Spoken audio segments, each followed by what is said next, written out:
Okay, the next thing here let's work on is another type of a backside block, and this would be on a play, on an outside play that's going away.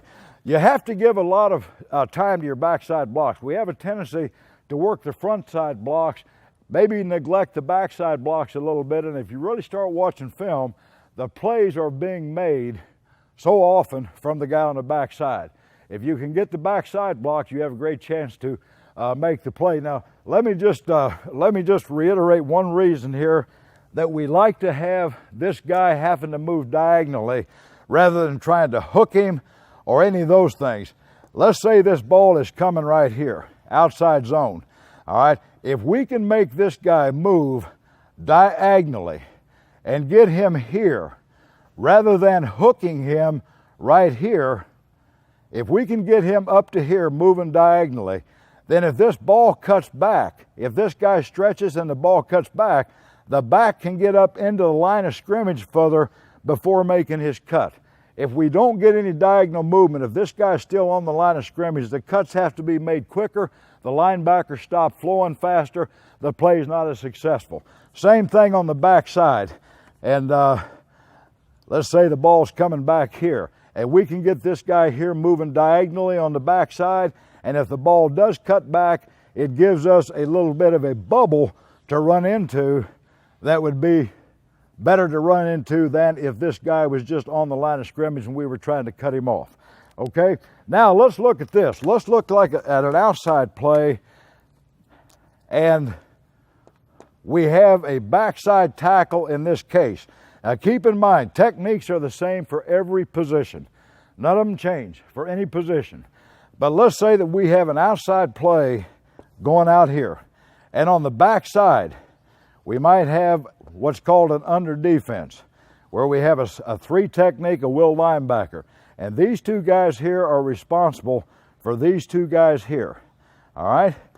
Now that's not a bad block. You get through, you got a chance on this will linebacker. This is a hard block. This guy here, the left tackle, has to block a three technique. Keep him from getting involved in this play. If this play cuts back, we don't want this three technique making this play. All right? Tough block right here, because when this guy does this, the left guard, this three technique is probably going to close, making this block even harder. All right? What we use on this, and here's the thing. Some high schools are allowed to cut a defender. Some are not. College and pro, obviously you can. So we call this a two-man over running cut. All right? We're going to reach down the line of scrimmage, and we are going to try to cut this guy, if our rules allow us, down here 2 men over where the center is. All right? Now, technique is vital on this thing.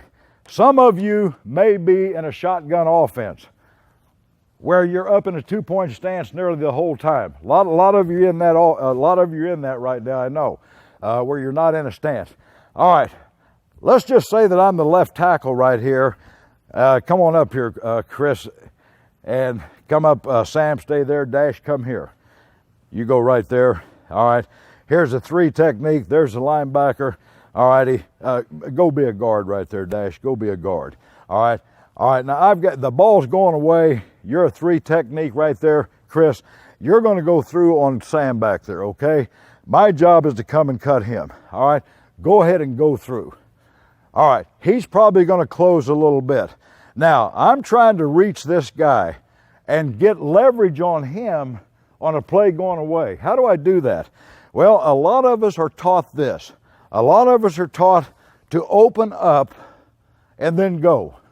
How much ground did I gain when I did this?